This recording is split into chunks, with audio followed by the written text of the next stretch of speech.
Good morning, Alex and friends. I'm Grace. Today is Saturday, October 25th, 2025, and you're listening to Alex's News.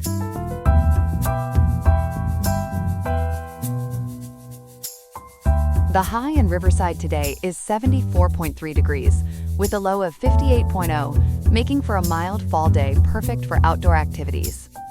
Coming up, we'll explore the motivations behind President Trump's emphasis on diplomatic efforts in Asia, even as the U.S. faces its longest government shutdown ever. We'll also break down the campaign by California labor unions for a special one-time levy on the state's wealthiest individuals to fund key services. Plus, other stories on global markets, local innovations, and more. All this and more coming up on Alex's News. Stay tuned.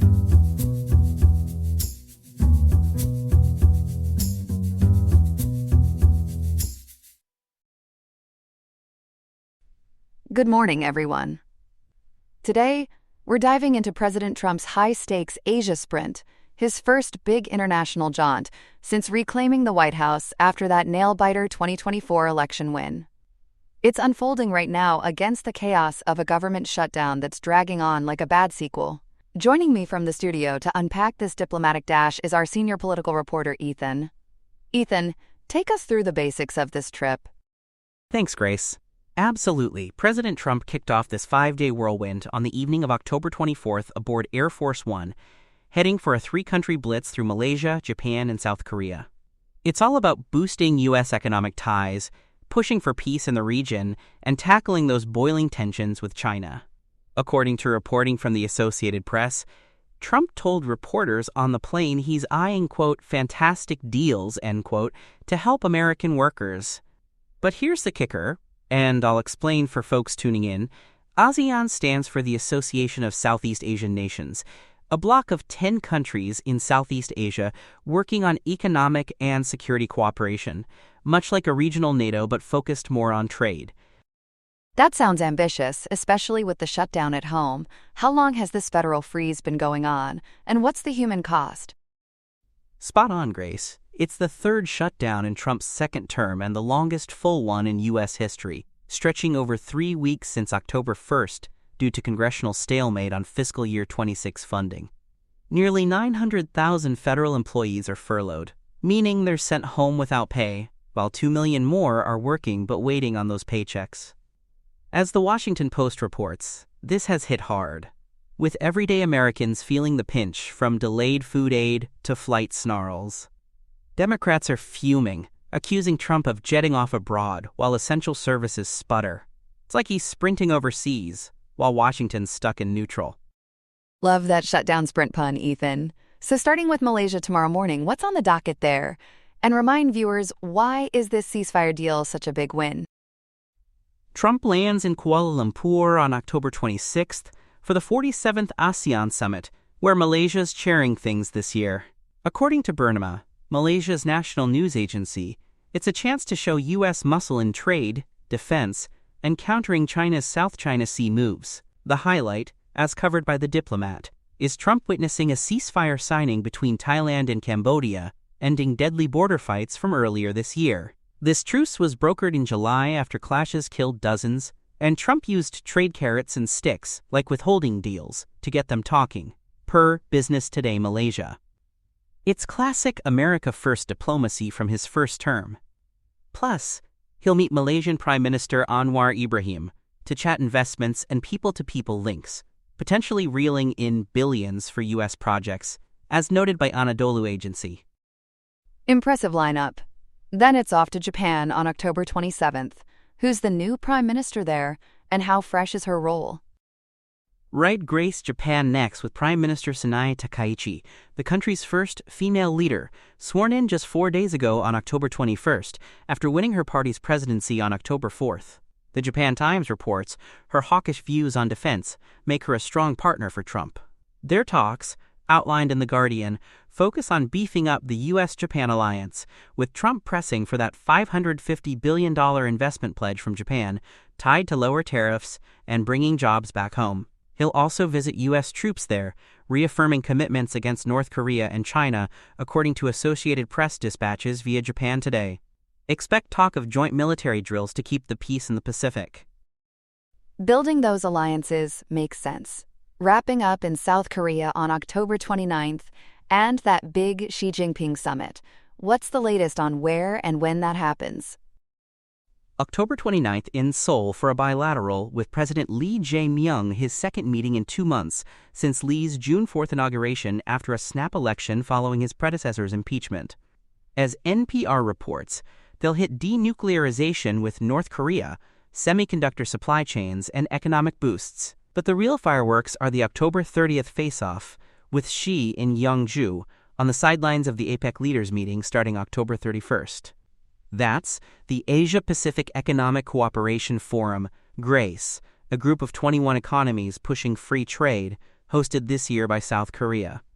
The Washington Post details the agenda dodging 100% U.S. tariffs on Chinese goods set for November 1st, easing rare earth mineral blocks, which are crucial elements for tech like smartphones and missiles, tackling fentanyl precursors fueling our opioid crisis, and touching on Taiwan tensions.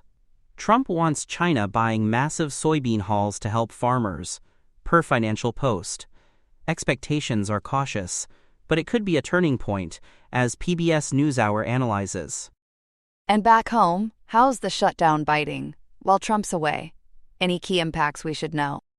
It's rough, Greece. Over 900,000 furloughed workers missed their first full pay this week, per Gallup polls cited in the New York Times. Air traffic controllers are burned out, causing nationwide delays, as the Associated Press uncovers. Food programs like SNAP, that's the Supplemental Nutrition Assistance Program helping low-income families with groceries, are at risk without a contingency fund, warn memos in Bloomberg government. Senate Democrats like Chuck Schumer blast it as Trump skipping town, quoting in WFTV coverage. Republicans say foreign policy waits for no one, echoing his 35-day shutdown in 2018. Pew Research says nearly half of Americans see community hits, from lagging FDA inspections to economic strains estimated in billions by J.P. Morgan. Phew, a lot on the plate, Ethan. Thanks for breaking down this Asia sprint with all the twists amid the domestic drama. And for our viewers, this is story 1 of 2 today. Up next, more headlines. Welcome back to our morning broadcast on this October 25th, 2025. As story 2 of 2 today, we're turning to a bold push in California that could shake up the state's finances and spark a national debate on billionaire wealth. Joining me now from the studio is our reporter Chloe, who's been digging into this initiative.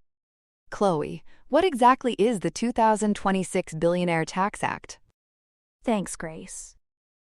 It's a one-time ballot measure filed with the California Attorney General's office on October 22nd, according to state records and Sacramento Bee coverage by Kathleen Anderson.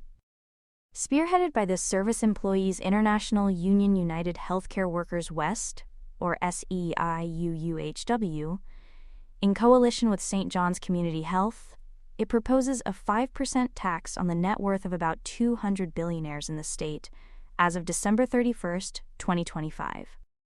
That's just over a month from now, and it targets folks with over $1 billion in assets, like investments, real estate, art, and even jewelry, as detailed in the initiative's text reported by the San Francisco Standard and Investment News. A one-time wealth tax? That's novel. How much revenue are proponents expecting, and where would the money go?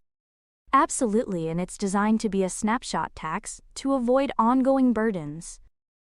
UC Berkeley economist Emmanuel Saez, a key drafter cited in CalMatters and KPBS reports, estimates it could generate up to $100 billion, based on Forbes data and the state's Franchise Tax Board analyses, as corroborated by SEIU, UHW, and Sacramento Bee reporting. Picture this high-profile names like Meta CEO Mark Zuckerberg and NVIDIA CEO Jensen Huang, whose combined wealth tops $2 trillion, would be in the spotlight. The funds would go into a new 2026 Billionaire Tax Reserve account, with 90% bolstering Medi-Cal, California's version of Medicaid, to protect hospitals, clinics, and coverage for low-income families, and 10% up to $25 billion annually per some drafts in the San Francisco Standard, for K-12 public education like teacher pay and school fixes. Medi-Cal is crucial for millions. What's driving this urgency now? It's all tied to President Donald Trump's One Big Beautiful Bill Act, or OBBBA, signed July 4, 2025, which the Congressional Budget Office and California Healthcare Foundation Project will slash federal Medicaid funding by $911 billion to over $1 trillion nationwide over 10 years, the biggest cuts in the program's 60-year history. For California, that means about $30 billion lost annually starting fiscal year 2027, per nonpartisan estimates from the California Healthcare Foundation, California Budget and Policy Center, and Department of Healthcare Services, as covered in KPBS, Sacramento Bee, and InUSource. Key hits include work requirements of 80 hours a month for able-bodied adults aged 19 to 59, more frequent eligibility checks every 6 months, and caps on provider taxes that California uses to match federal dollars, all kicking in from 2027 onward according to KFF and CBO analyses. So it's a response to federal cuts affecting up to 3.4 million Californians. How do supporters frame this as fair play? Proponents, including SEIU UHW President Dave Regan in a Common Dreams interview, and former U.S. Labor Secretary Robert Reich, quoted in Prospect.org and Newsweek, call it an equitable emergency fix. They argue billionaires' wealth has ballooned while escaping fair taxation, often paying lower effective rates than middle-class folks due to capital gains, as Saez explains in Berkeley.edu and Cal Matters pieces. It's modest, just 5% one time, to safeguard healthcare jobs and education without hitting working families, potentially preserving 3.4 million coverages and funding 109 clinics, echoing Governor Newsom's separate boosts reported in Cal Matters. And with unions like the California Nurses Association on board, it's positioned as a shield against what Reich calls a manufactured crisis. But not everyone's cheering. What's the opposition saying? Critics, including the Howard Jarvis Taxpayers Association and Susan Shelley in KPBS and California Policy Center coverage, warn it sets a dangerous precedent for California's first-ever wealth tax, potentially driving billionaires out and hurting the tech economy long-term. Governor Newsom has opposed similar ideas, calling them shameful during last year's $12 billion deficit talks, per Cal Matters. They question revenue projections, citing valuation headaches for illiquid assets like art or private firms, which could spark disputes and administrative costs, as noted in Tax Foundation analyses and Washington Post reports. And legally, is this a slam dunk? Far from it, Grace. No state has upheld a wealth tax yet, per Bloomberg Law and Law 360 reports, facing hurdles under the Commerce Clause for taxing out-of-state assets and due process for valuing unrealized gains, drawing from Supreme Court cases like Complete Auto Transit versus Brady in 1977 and Moore versus United States in 2024, as analyzed by Cornell Law and UCLA Law Review. Residency rules tied to 2025 could invite lawsuits, and the California Supreme Court might deem it a revision needing supermajorities, per precedents like Raven versus Dokmejian in 1990. Experts at the American Bar Association and J.D. Supra predict rigorous challenges, possibly delaying everything. With signature gatherings starting from yesterday's press conference, per SEIU and Sacramento Bee, they need 874,641 valid signatures by spring 2026 for the November ballot, over a year away. Chloe, this is truly taxing the limits of wealth and welfare. Thanks for breaking it down with such a wealth of details. My pleasure, Grace. Here are some other headlines. The Pentagon is making waves in the Western Hemisphere, ordering the USS Gerald R. Ford and its strike group to waters off South America. Defense Secretary Pete Hegseth directs the move to bolster detection and disruption of transnational criminal organizations, a muscular escalation in the Southern Command Theater that already fields 8 warships and thousands of personnel. The carrier is redeploying from the Mediterranean, an uncommon course correction that signals a new phase in U.S. operations. It follows recent U.S. strikes on suspected smuggling boats in the Caribbean and Pacific that have left more than 40 dead since September. Regional nerves are rattled, with Caracas calling foul and observers warning the counter-narcotics mission could be a prelude to pressure, or worse, on the Maduro government. An official says the Ford was in port in Croatia as of Friday. Crossing the Atlantic will take time. For now, the message is unmistakable. The Ford is shifting gears to patrol new borders and draw new lines. In New Mexico, heartbreak turns to hard facts. State-led blood tests of nearly 630 residents near the Cannon Air Force Base contamination plume show 99.7% carry at least one PFAS, forever chemical. Those living within the plume have dramatically higher levels. About a quarter hit the highest tier in national guidance, strengthening New Mexico's hand in its cleanup clash with the Department of Defense. The toxic legacy of firefighting foam has eroded property values and rural livelihoods, and officials are launching a $12 million project to connect private well users to a public system. The state's environment secretary calls the findings a call to action, proof that what lingers in the ground has found its way into veins and lives. Americans, daily grind just got pricier. Coffee costs are percolating to new highs. The average pound of ground coffee hit $9.14 in September, up 41% year over year, as tariffs and tough weather roast supply. With a 40% tariff hitting imports from top supplier Brazil, some producers are holding back shipments. Add climate concerns. La Niña raises drought risks in Brazil, and the bean counters say trouble is brewing.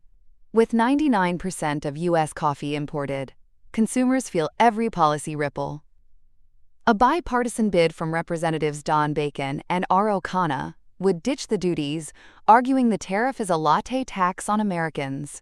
Until then, cafe budgets may be running espresso thin. Tropical storm Melissa is poised to power up, expected to rapidly intensify into a major hurricane over very warm Caribbean waters by the weekend. As of early Saturday, Melissa sits southeast of Kingston, Jamaica, crawling northwest with 70-mile-per-hour winds. The storm's slow roll threatens to wring out 15 to 25 inches of rain, locally more, over Jamaica, Haiti, and the Dominican Republic, triggering life-threatening flash floods and landslides. Jamaica is under a hurricane warning. Parts of Haiti are under watches and warnings. Governments rush preparations as the system's timeline stretches into early next week, with infrastructure, agriculture, and communities staring down a deluge. And in Russia, the birth rate debate is getting legislative labor pains.